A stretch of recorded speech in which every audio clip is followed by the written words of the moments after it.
Welcome to episode 2 of the Tough Draw podcast. I'm your host, Brad Hughes. Apparently, the first episode passed the smell test with my team, so we're just going to keep on rolling. For these first couple episodes to kick things off, we have been fortunate to be in the booth of the Lane Frost brand here in the Fort Worth Convention Center for the 2020 Wrangler NFR's Cowboy Christmas. I'm anxious to bring you another all-access pass to someone inside the dirt this time. Appreciate you being along for the ride. With today's episode, we have a man that has achieved great success in bull riding throughout his career and has been known to pick up a rope as well every once in a while. Eli Vastbinder. Eli has been a great friend to me and the Tough Draw team over the last several years, and we're blessed to have him here today with us. I know that's probably the nicest thing I've ever said to you, so Definitely. Let's not let it go to your head. Definitely. But Definitely. you want to talk about why you were late this morning? You want to tell me that little story? What's new? What's new? So my brother, he ended up winning the Rookie of the Year in the PRCA Healing. And Your brother-in-law, right? Brother-in-law, Yeah. pretty Okay. much my brother. Yeah. Yeah, my brother-in-law, he ended up winning it, and so he's at a banquet right now receiving his saddle and his buckle and stuff, and he's got a little deal tonight at the perf over Heck there. yeah. And so we've been trying to shape hats and crease hats There you and make go. him not look Yeah. like a complete idiot, really. No, I hear you. and so, so that's what we've been doing is No. all Well, morning long. We're glad to have you here. Hey, I'm glad to be here. So let's just start off with a couple rapid-fire things, Yeah. and we can, just see how this goes. If you could meet one person, dead or alive, who would it be? The first name to come to mind was John Wayne. I had Okay. to. Yeah. It'd probably be Lane Frost or an old rodeo cowboy or something like that. So, yeah. Let's say. So, okay, Lane Frost. That's a good one. Mhm. That's pretty cool. We're in his booth. Yeah, we are. What about Lane Frost kind of inspired you? Like what, what do you know about Lane and stuff like that? He's a big part of majority of my generation. Probably why we're bull riders. We all probably grew up. I know every night I went to bed, watching his movie and doing this and waving the hands. Oh yeah. And Oh yeah. making the comments like Tough does, and stuff. So, he a big part of my generation for sure. And honestly, the rodeo industry needs another movie. It needs somebody to get people interested and get kids into it. Heck and, yeah. So, yeah, it's a big part of Sweet, why man. I'm a bull rider for sure. So Stetson Frost of the Lane Frost brand was on episode 1, Right. and he told us a story that his toddler, his famous hashtag is Toddler Frost on Instagram, but his name's Harrison, and he bucks around. He stays with Miss Elsie once a week, and he bucks around on a little stuffed bull, and he fell off. Stetson was there. He was bucking around, fell off, and stood up and was doing the hands and celebrating and all that. That was us. And that was me for sure. Well, here's the funny thing. He had a black felt hat on, and Stetson was like, Grandma, whose hat is that? And she was like, oh, it's one of Lane's.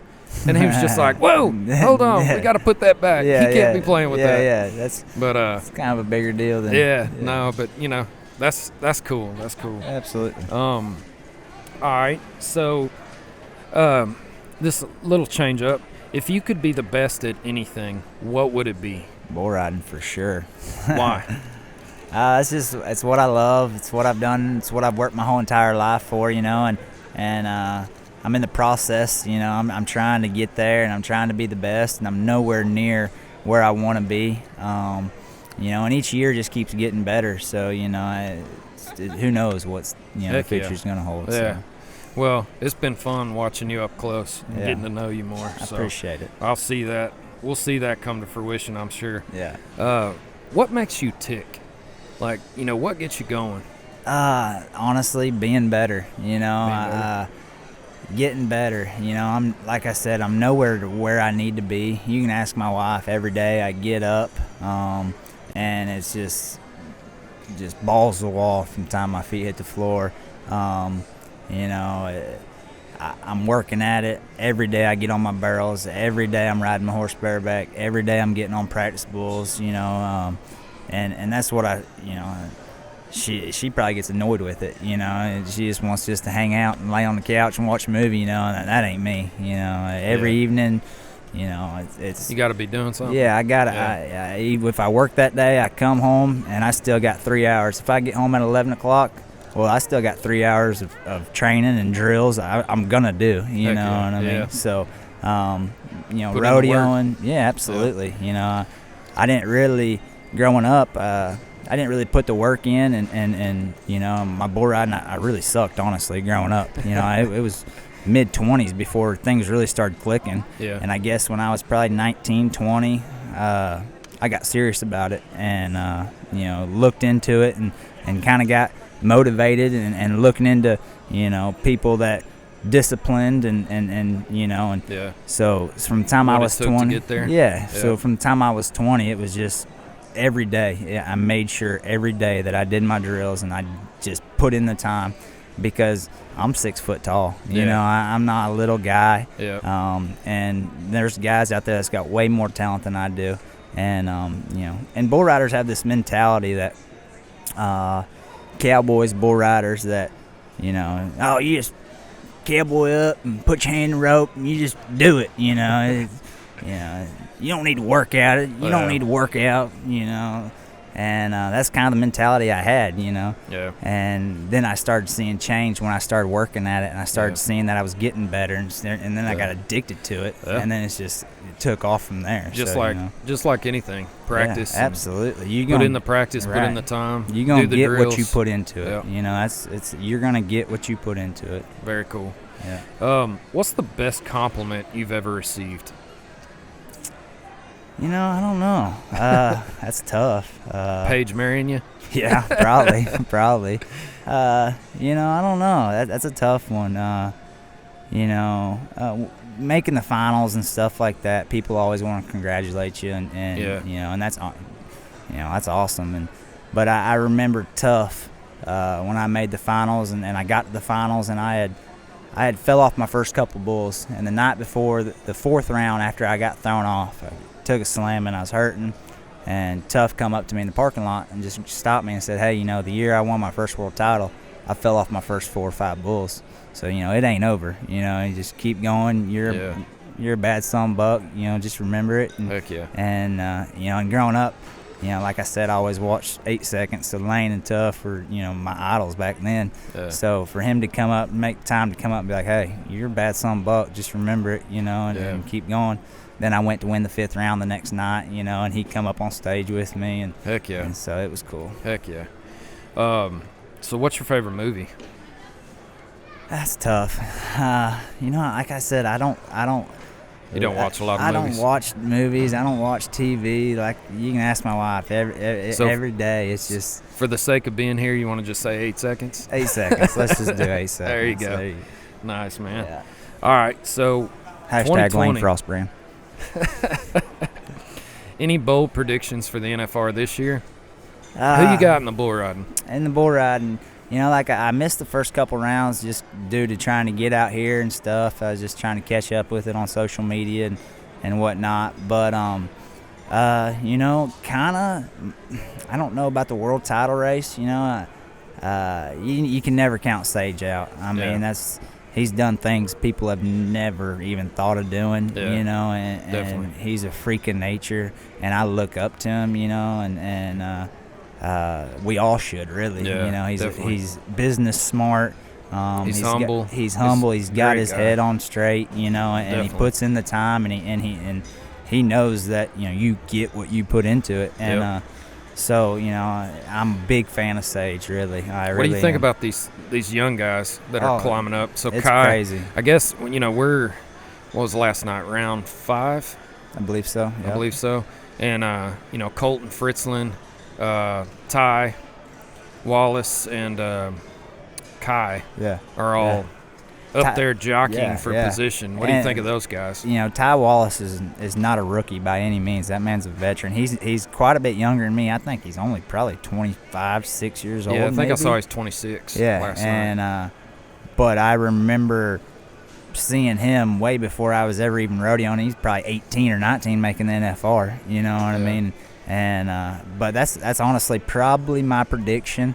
Ty Wallace to possibly, I don't know how many he's even got rode right now. I know he's won the last 2 rounds. But you can never count Ty out, and that's a bad son buck. But Kai, he's hot. He rides correct. He's a Gary LeFew student, just like I am. Him and Colton Fritzland both, know. And I'm a big Gary LeFew guy and a believer in his stuff. And both them boys have been through a bunch of his schools and do their drills just like he teaches. And so, I look for them two to really do really well. And then I got a bunch of buddies, Jeff Askey, Tyler Bingham. They're all bad cats, and they've all got a couple bulls rode now, or a bull or two. And everyone's broke the ice, I feel like. Yeah. So. And Denton Fugate, I don't think he's broke the ice yet. But that's a bad cat, and too. I know Bouquet, I think he's riding hurt right now. Yeah, Bouquet, he's one of my good friends. I rodeoed with him for the last couple years and traveled with him, and I really look forward to, I really look up to him as a man. He's a Christian man, and I look up to him for that and his faith and whatnot. And so, he's liable to turn around tonight and just catch fire. Yeah. So, again, just to reset, we're talking to NFR bull riding qualifier Eli Vastbinder here at the Wrangler NFR Cowboy Christmas. Apologize for any background noise as we're recording live. All right, Eli, so you've made it to the NFR one time back in 2018, and that was a pretty unique experience. That was pretty awesome.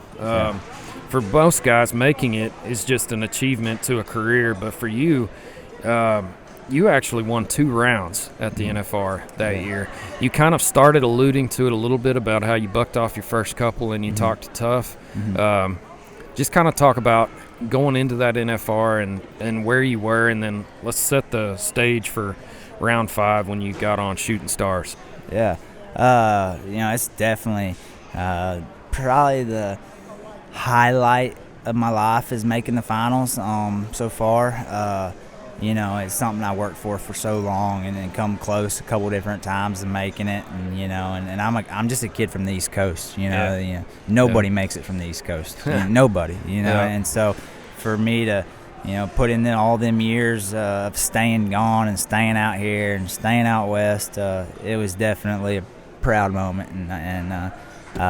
But yeah, going into the finals, I didn't really know what to expect, and you usually got a little bit of a break between the rodeo season and the NFR. So, that break, I probably could have, done more drills and worked at it a little bit harder. I kind of just made the finals and was like, heck yeah, I made the finals, and kind of just relaxed, And so the first couple rounds, it took me a little bit to get into my timing. And even once I did stay on one, I never felt just real confident, and so I fell off my first 4, took a beating, broken arm in the second round. And then in the 4th round, I took a slamming, and kind of put me down for a little bit. Come back 5th round. I was 91.5, I believe, on Shooting Stars with Benny Butler's. Oh, yeah. And then it was just, I felt like it was on. And I was like, all right, I'm back, I'm ready. At that point, could you even feel the broken arm? It was one of those things. And I've said it before. I ended up actually breaking a bone in one arm, and I had hand on the other one, right? and my wrist in my hand, and a bone in my hand on the other one, but that wasn't nothing compared to. I ended up catching pneumonia. Yeah. In like the 2nd or 3rd round. The first round, I kind of got to feeling bad and just kind of. Didn't feel great the first round or 2, and then by the 3rd or 4th round, I was sick. I couldn't even breathe hardly. Yeah. And I would take both broke arms over that pneumonia any day. It was miserable, and so. But yeah, no excuses. I mean, it's just part of it, Well, but what about at the 2018 NFR, Shooting Stars was out twice. Yeah. And won the round both times. Sage rode him in round 10. Yeah, round 10. To win he won the world off that ride. Won it all on that ride. And what makes that bull special? He's just a bull that, he's real showy. He's making a lot of rounds. And anymore, these judges, they like them bulls. It's not really so much the up and down and the rare and the kick. But if they're making rounds, these PRCA judges just eat it up. So you could, the faster they spin, the more they like it. And that was a bull that just really whipped his head and turned back to the right into both me and Sage's hands, and he just rides really good. And for a guy of our caliber, should eat him up. A lot of guys don't. But yeah, he's a good feeling bull, and I think I honestly I might have been the first one to ever ride him in Greeley, Colorado. I was like 89.5 points to win their long round, and all summer I was like, that's my favorite bull. That's my great. Favorite bull. That's I hope awesome. I draw him at the finals. Yeah. Well, then I sure enough did, and he win me around. And I remember Sage getting on him, and Sage was kind of fighting his head and was hurt that year and didn't ride very good. Sage was beat up. Yeah, he was beat up, and some shoulders issues, took some hookings and some stompings that week. And coming to the 10th round, I made sure I was at that buck and shoot when Sage got on, and I was just like, hey, listen here, dude. Yeah, we did an interview with Sage. Mm-hmm. We did a piece for a little short film for the 2019 NFR about that finals and the beating Sage took, and he actually specifically talked to you. We talked to him about how did you pull it together? What did you?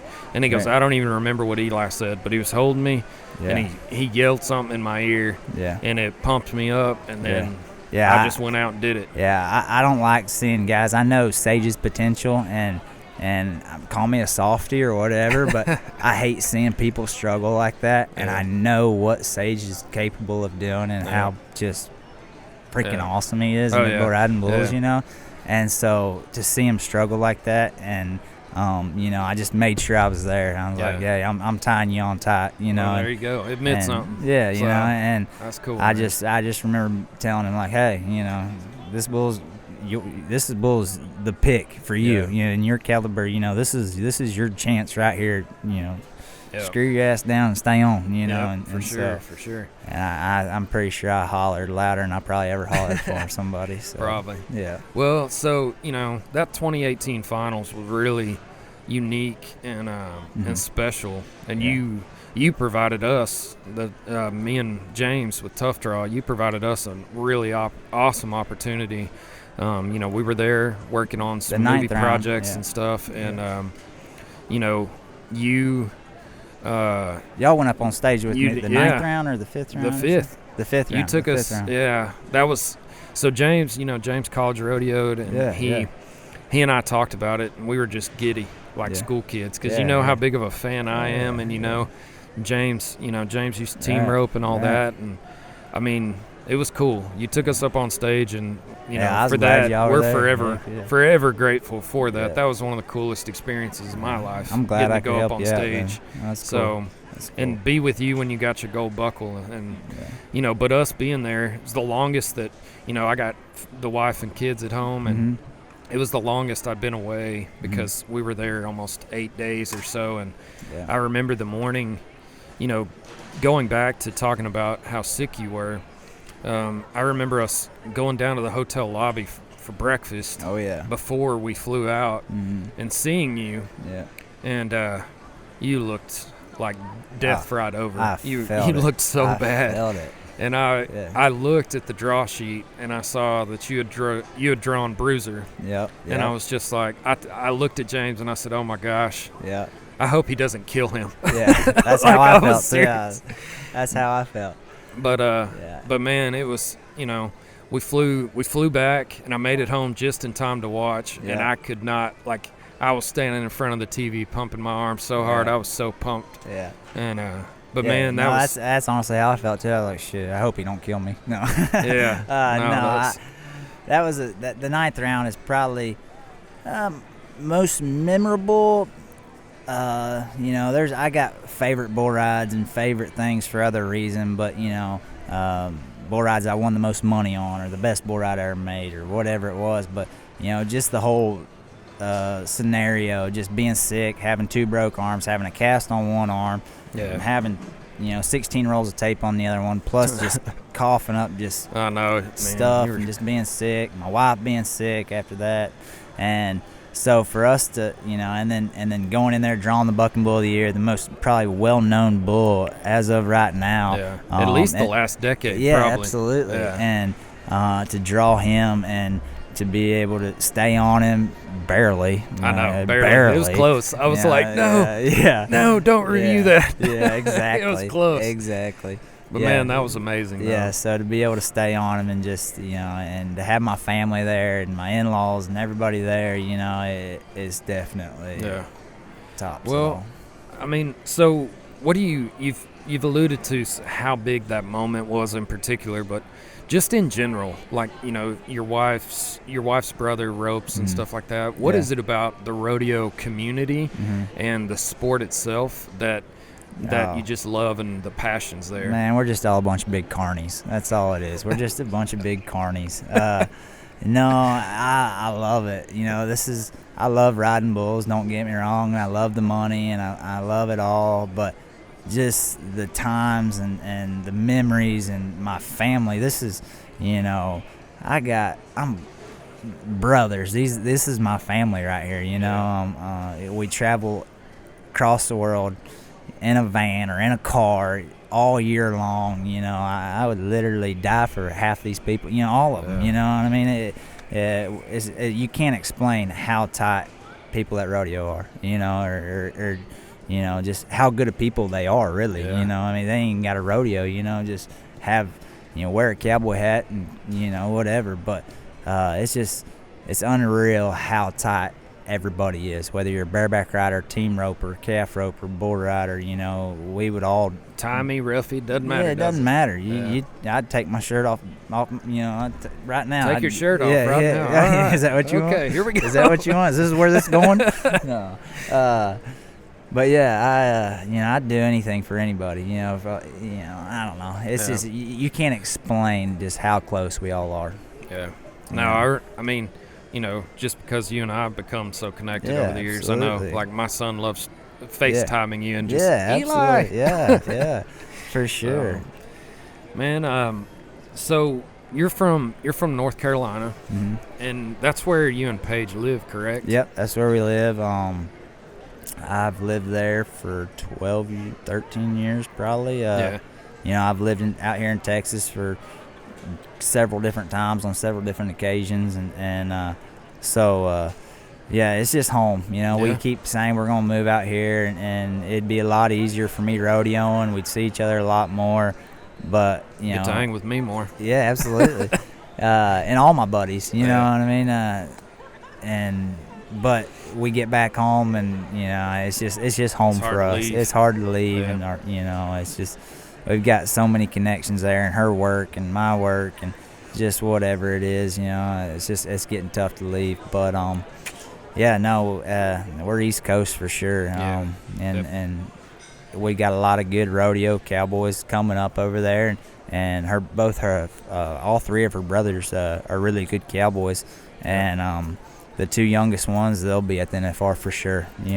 Clay, he just missed the finals this year.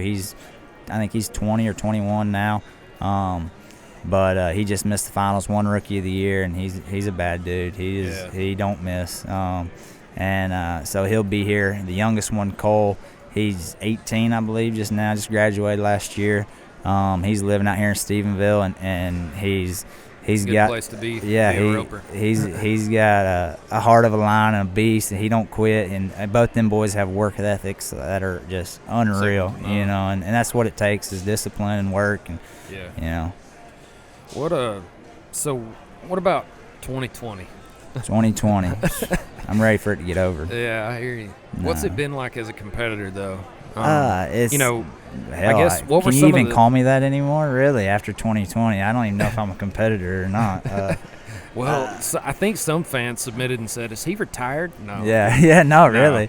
But what about 2020? I know you did a couple PBRs as well, and you did some rodeos.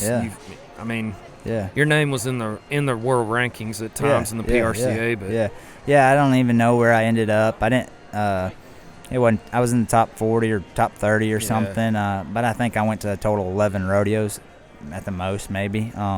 That's the thing about living over there, where all these kids from out here can go to, every 1,000 added rodeo and leave at 4 o'clock in the afternoon, drive an hour down the road and make it there on time and win them $600 or $700 that goes in the standings. Well, I can't leave home for that. You know, it's the closest rodeo I got's probably 9 hours from my house, and that's in Florida. You know what I mean? And hell, I don't think I've been to a Florida rodeo in 3 years. You know what I mean? So for me to go to a rodeo, it's an 18-hour drive, if not, you know, a $600 plane ticket. Exactly. So you know, people. And that's another thing I want to touch on is people don't understand, like, there's just as many great rodeo cowboys on the East Coast as there is in Texas. There's probably not as many, but there's guys that can compete there, that are over there that can compete with these guys. But they can't leave. They can't afford it, you know, or whatever the reason is. The logistics just aren't there. And so people will never understand it. And for somebody to make the finals for living in North Carolina, the odds are they stayed gone from January until October and didn't go home. You know, they slept on people's couches. They stayed gone. People will never understand what it takes to be a PRCA cowboy and to succeed and make the finals, and not live in Texas or Montana or Oregon or, you know, somewhere there's rodeos. Is that what you did in 2018 pretty much? Up and on the road all the time? I'd done it from 2000 pretty much 14 until 2018. 18 I stayed gone. I rodeoed with a boy named Kobe Radley. And he's one of my best friends, and I stayed at his house majority of the year. If I didn't stay at his house in Louisiana, we stayed in Texas.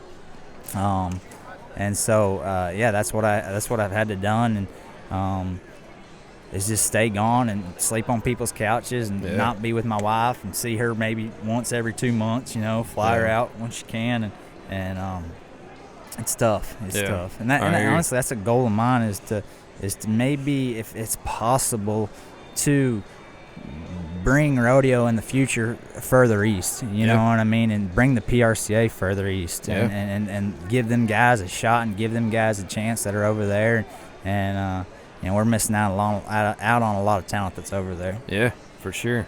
So that kind of ties in to where I wanted to go next, just kind of your goals moving forward, professionally, you know. How old are you now? 29, about 29. To be 30, and I am nowhere near being done. You know. Honestly, probably the best thing that could have happened to me in 2020 has probably been a blessing in disguise, really, for me. You know, I got to where I wasn't working at it as much. I was staying gone. I was staying at other people's houses all year long, and I just slacked off on the work and what it took to get to be the best. And since 2020, you know, I'd go a month, not get on a bull. I'd finally get on a bull. Then I'd ride him one jump and come back home pissed off. And then it'd be another month or two, and I would, you know, go get on another bull and fall off. And so it just kind of got me fired up and realized I wasn't as good as I thought I was. You know what I mean? And so it just kind of rededicated myself. And, you know, in the last month or two, I've lost some weight, been at the gym every day. I bought me some practice bulls. I practice every day, do my drills. I got another boy right there that lives by my house, and he's serious about it too. And we get together. We get up at 4:30, 5 o'clock, and we get on the barrel and we work out. And, dang right. And so, you know, and I'm riding better probably than I've rode in the last. I'm riding better right now than I did when I made the finals in 18. That's great. So that's great. And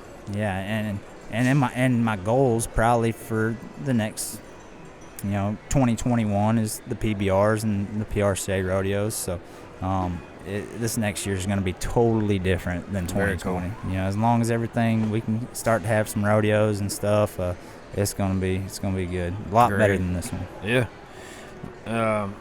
Eli Vastbinder here with us again, coming to you live from the Wrangler NFR Cowboy Christmas at the Fort Worth Convention Center. Apologize for any background noise as we record this live. We're grateful that Eli's here with us today. Eli, to wrap this up, I wanted to run through some of the online fan questions that got submitted. All right. Some of these are pretty good. All right. So everyone, thank y'all for submitting these on our social media channels. We appreciate the engagement. We're going to continue to do this. All right, Eli. From one of your younger fans, what advice would you give to somebody getting started?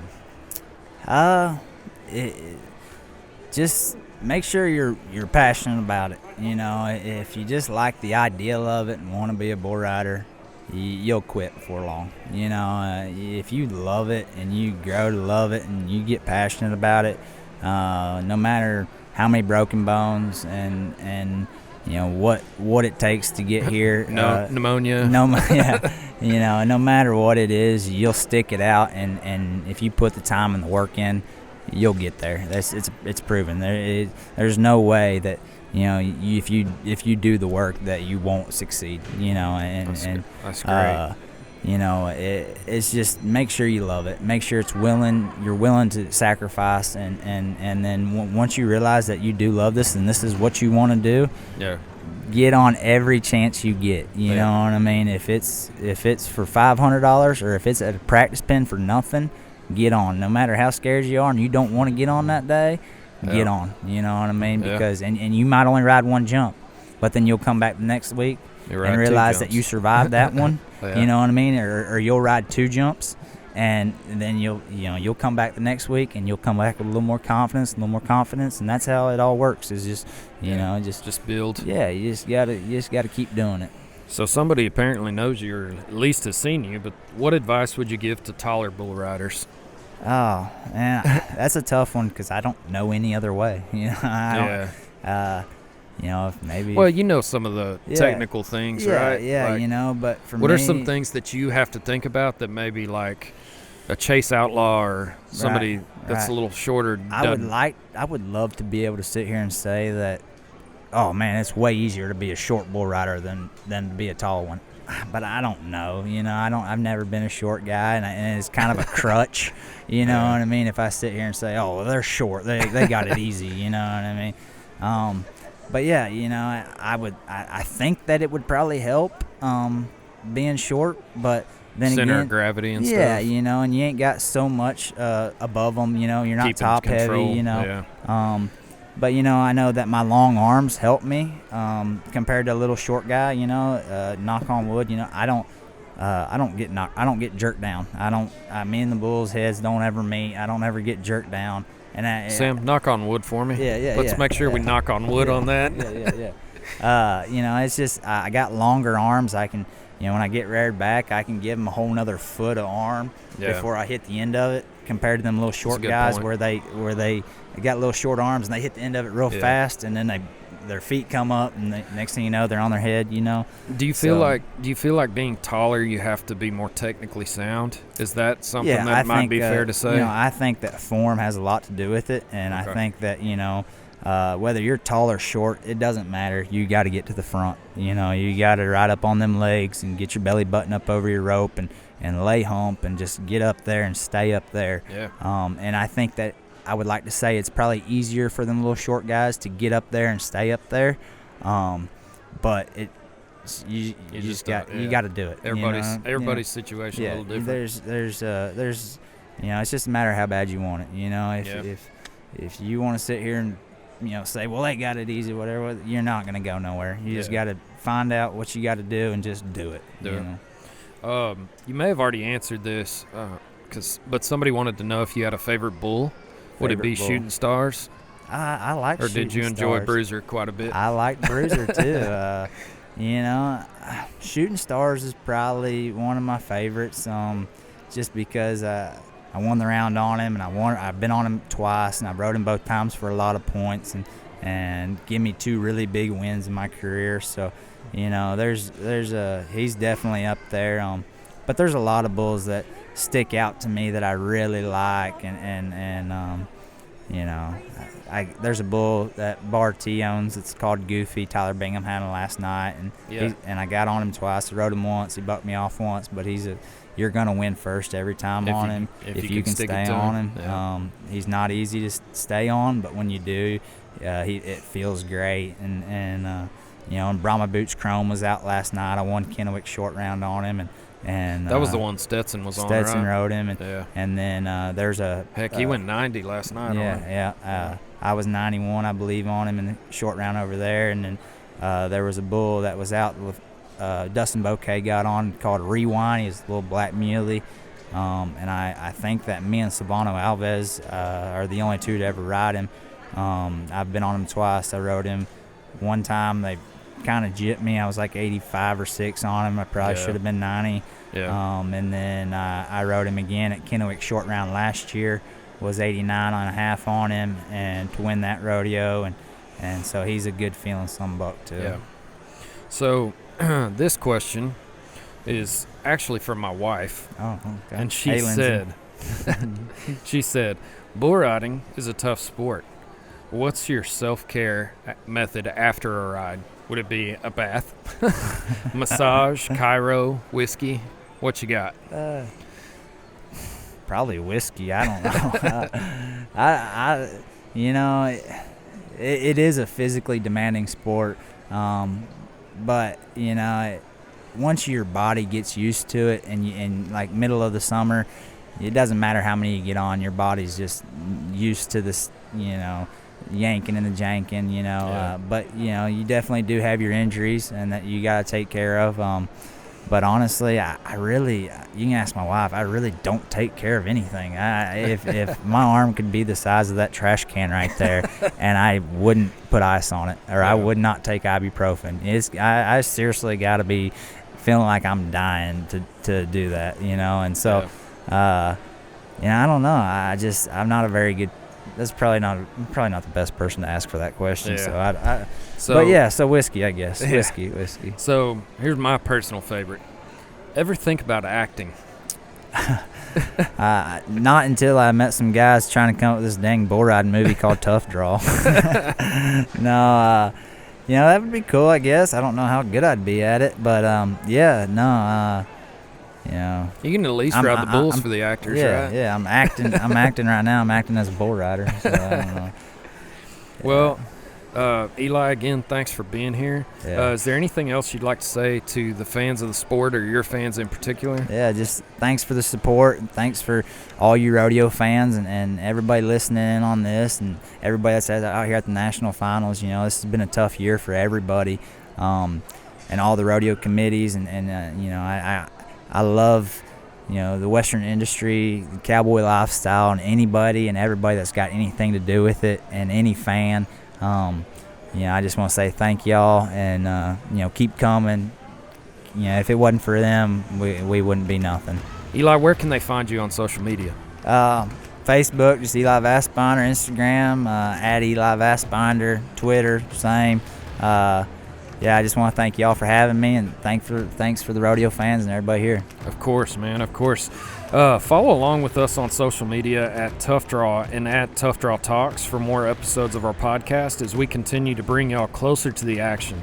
Until next time, everyone, enjoy the ride, and we'll talk to you soon.